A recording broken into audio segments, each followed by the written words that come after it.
ഇന്ന് തന്നെ ഡൗൺലോഡ് ചെയ്യൂ. കാണൂ നിങ്ങളുടെ ഫേവറേറ്റ് ഷോസ്. ഞാൻ കാരണം എല്ലാവർക്കും നാണക്കേടും സങ്കടങ്ങളും ഒക്കെ ഉണ്ടായി എന്ന് എനിക്കറിയാം. ഇതെല്ലാം എങ്ങനെയാ പരിഹരിക്കേണ്ടതെന്ന് എനിക്കറിയില്ല. എല്ലാം ഒപ്പിച്ചു വെച്ചിട്ട് നീ ഇവിടെ മുറി കയറി ഒളിച്ചിരിക്കുവാണോ? ഞാനൊന്നും ചെയ്തിട്ടില്ല. നീ ചെയ്തതൊക്കെ ഞങ്ങൾ എല്ലാവരും കണ്ടതാ. നിനക്ക് നാണം ഉണ്ടോടാ? എന്ത് വൃത്തിയോടൊക്കെ നീ കാണിച്ചു കൂട്ടിയേ. ഓരോന്ന് ചെയ്യുമ്പോ ഇവിടെയുള്ള ഞങ്ങളെ കുറിച്ചെങ്കിലും നിനക്കൊന്ന് ഓർക്കായിരുന്നില്ലേ? പ്ലീസ് എന്നെ ഒന്ന് വിശ്വസിക്കും. ഞാൻ അങ്ങനെ ചെയ്യോ? എന്നെ ഒന്ന് വിശ്വസിക്കും. അങ്ങോട്ട് അഭി, നീ വെറുതെ എന്നെ കൊണ്ട് ഓരോന്ന് പറയിപ്പിക്കല്ലേ. ആ ബസ്സിൽ നീ ഒരാള് മാത്രമല്ലല്ലോ ഉണ്ടായിരുന്നേ. നിന്റെ വീഡിയോ അല്ലേ വന്നത്. ഇനി അഥവാ നിന്നോട് മനഃപൂർവ്വം പ്രതികാരം ചെയ്യാനാണെങ്കിൽ ആ പെണ്ണിന് മുൻവൈരാഗ്യമൊന്നും ഇല്ലല്ലോ. അപ്പൊ നീ ഒന്നും ചെയ്തില്ല എന്ന് പറയുന്നത് കള്ളമല്ലേടാ?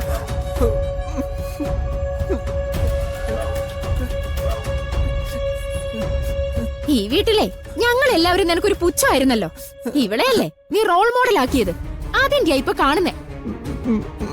എന്താ ഇത്? എന്തിനാ അബി എങ്ങനെ കുറ്റപ്പെടുത്തുന്നത്? അബി ഒരു തെറ്റും ചെയ്തിട്ടില്ലെന്ന് എനിക്ക് ഉറപ്പാ.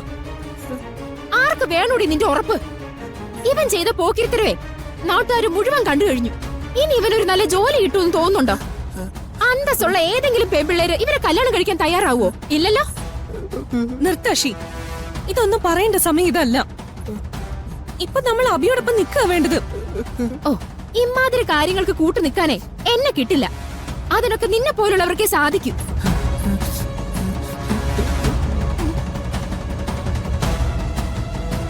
ഞാൻ നിങ്ങളെയൊക്കെ കാല് പിടിച്ച് പറയാ, ഞാൻ ഒരു തെറ്റും ചെയ്തിട്ടില്ല. എന്നെ ഒന്ന് വിശ്വസിക്കുക. നീ ഒരുത്തൻ കാരണം നാണം കെട്ടിട്ട് പുറത്തേക്ക് ഇറങ്ങാൻ പറ്റാത്ത അവസ്ഥയായി. നിന്നെ പോലെ ഒരുത്തനെ പ്രസവിച്ചല്ലോ എന്നോർത്തിട്ട് എനിക്ക് എന്നോട് തന്നെ വെറുപ്പ് തോന്നുക. ശരി മാം, എന്തിനാ ഈ പാവത്തിന് ഇങ്ങനെ വേദനിപ്പിക്കുന്നത്? ഈ സമയത്ത് നമ്മൾ അബിയോടൊപ്പം നിൽക്കുകയല്ലേ വേണ്ടത്. നിർത്തടി. നീ ഒരുത്തി ഇതിനൊക്കെ കാരണം നിന്റെ കൂടെ കൂടിയിട്ടാ ഇവന്റെ സ്വഭാവം ഇങ്ങനെ ആയത്. എന്താ ഇവിടെ ഒരു ബഹളം? കൊറേ നേരമായി ഞാൻ നിങ്ങളുടെ ബഹളം കേൾക്കുന്നു. ഒന്നും മിണ്ടണ്ടെന്ന് കരുതി ഓർത്തിരിക്കുമ്പോ നിങ്ങൾ കാതിരി വിടുകയാണോ? അമ്മ എന്തിനാ ഈ കാര്യത്തില് ഇവനെ സപ്പോർട്ട് ചെയ്ത് സംസാരിക്കുന്നേ? ഓ, ഞാൻ ഇവന്റെ മുത്തശ്ശി ആയതുകൊണ്ട്. മുത്തശ്ശി, ഇവൻ ഈ കാര്യത്തിൽ നിരപരാധിയാണെന്ന് എനിക്ക് ഉറപ്പുള്ളത് കൊണ്ട്. ഈ വീട്ടിലുള്ള നിങ്ങൾ ഒന്ന് രണ്ടുപേരൊഴിച്ച് ബാക്കി എല്ലാവർക്കും അഭിയ വിശ്വാസ. പുറത്ത് നിൽക്കുന്നവർക്ക് എന്ത് വേണമെങ്കിലും പറയാം. ഇവിടെ ഇതിന്റെ പേരിൽ നാണം കിടുന്നത് ഞങ്ങളാ. ആളുകളോട് മറുപടി പറഞ്ഞു മടുത്തു. അതിനൊക്കെ കാരണം ഇവനല്ലേ? ഓ, നിങ്ങളോട് എന്ത് പറഞ്ഞിട്ട് കാര്യമില്ല. നിങ്ങൾ എല്ലാവരും ഈ മുറിയിൽ നിന്ന് പുറത്തു പോയേ. അവൻ ഇവിടെ ഒറ്റക്കൊന്നിരുന്നോട്ടെ. എല്ലാരും പുറത്തു പോ. വാശി, നമുക്ക് പോവാം. ഇനി ഇവിടെ നിന്നാ ശരിയാവില്ല. വാശി, വാ ചെല്ലു പോ. ചെറിയ എന്തെങ്കിലും ചെയ്യട്ടെ. മോനെ, മോൻ കുറച്ചു നേരം സ്വസ്ഥമായിട്ടിരിക്കെ, കരയാതെ. വാ മോളെ, നമുക്ക് പോവാം.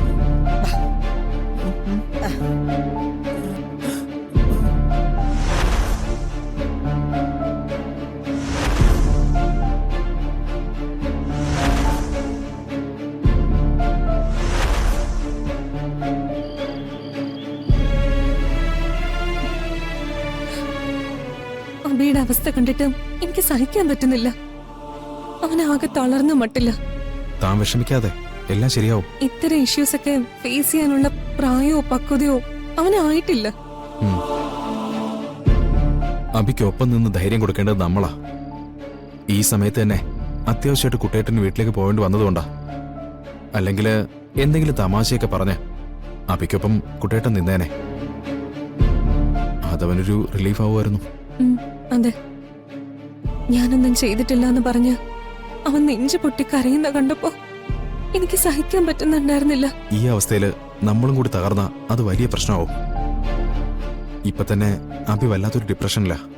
അതെ, അതൊന്നും ചെറിയമ്മേ അഷിയൊന്നും മനസ്സിലാക്കാത്തതാ കഷ്ടം. ഒരു പ്രശ്നം വരുമ്പോ വഴി പറഞ്ഞ് വേദനിപ്പിക്കുന്നതിന് പകരം അവസ്ഥ മനസ്സിലാക്കി കൂടെ നിൽക്കുകയല്ലേ വേണ്ടത്. അവരുടെ സ്ഥാനത്ത് നോക്കുമ്പോ അവരെ കുറ്റം പറയാനും പറ്റില്ല. പുറത്തുനിന്ന് പല ആളുകളും കളിയാക്കുകയും ചീത്ത പറയുകയും ചെയ്യുന്നതിന്റെ ദേഷ്യം മുഴുവൻ അവരെല്ലാരും അബിയിൽ തീർക്കുക. ഒരാൾക്കൊരു പ്രശ്നം വന്നാ അതിൽ കുത്തി വലുതാക്കി സന്തോഷം കണ്ടെത്തുന്ന ഒരു സമൂഹമായി പോയി നമ്മുടേത്. അതെ, എനിക്ക് എന്റെ പഴയ അഭിയെ തിരിച്ചു വേണം കിരൺ. കളിച്ചിരിയും തമാശയൊക്കെ ഉള്ള എന്റെ പഴയ അഭിയെ. അതിന് നമ്മൾ അവനെ ഹെൽപ്പ് ചെയ്തേ മതിയാവൂ. അതിന് ആ വീഡിയോയുടെ സത്യം കണ്ടെത്തണം. അതിനെന്താ വേണ്ടതെന്ന് എനിക്കറിയാം. ഇനി ഒരാൾക്കും നമ്മുടെ അബിയുടെ അവസ്ഥ വരാൻ പാടില്ല. ഉം. ശരി, കിരൺ കിടന്ന് ഉറങ്ങിക്കോ. ഞാൻ ചെല്ലട്ടെ. അപ്പച്ചി ഇപ്പൊ എന്നെ അന്വേഷിക്കാൻ തുടങ്ങിയിട്ടുണ്ടാവും. Good night. Good night.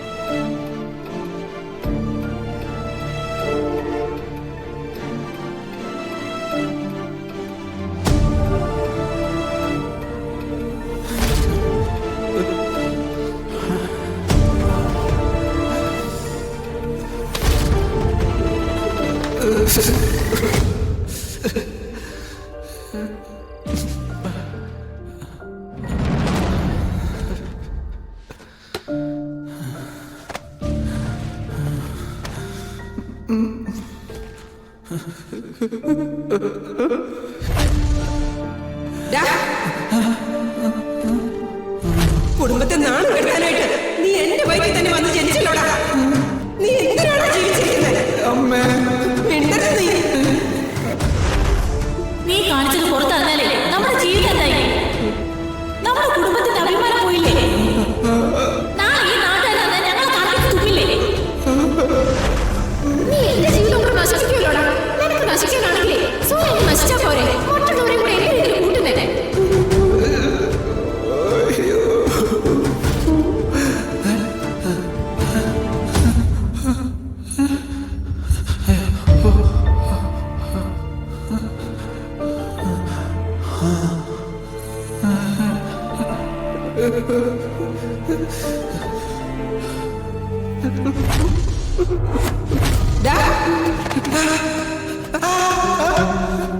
നിന്നോട് എത്ര തവണ പറഞ്ഞാൽ മര്യാദ ജീവിക്കണമെന്ന്.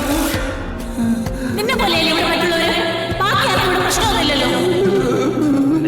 എന്തിനാണ് ഇങ്ങനെ നാളെ കെട്ട് ജീവിക്കുന്നത് മഹാഭാവി?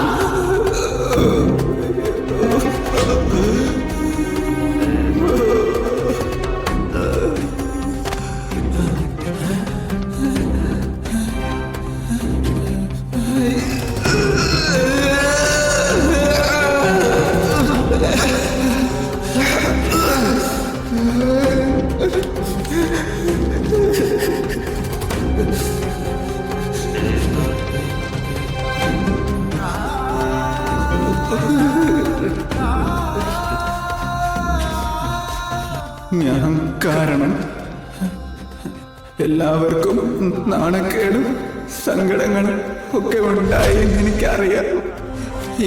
ഇതെല്ലാം എങ്ങനെയാ പരിഹരിക്കേണ്ടതെന്ന് എനിക്കറിയില്ല.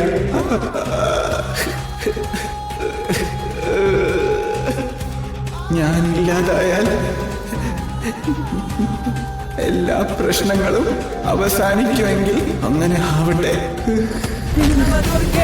വനദുർഗേ സർവവും നീ ചിന്മയി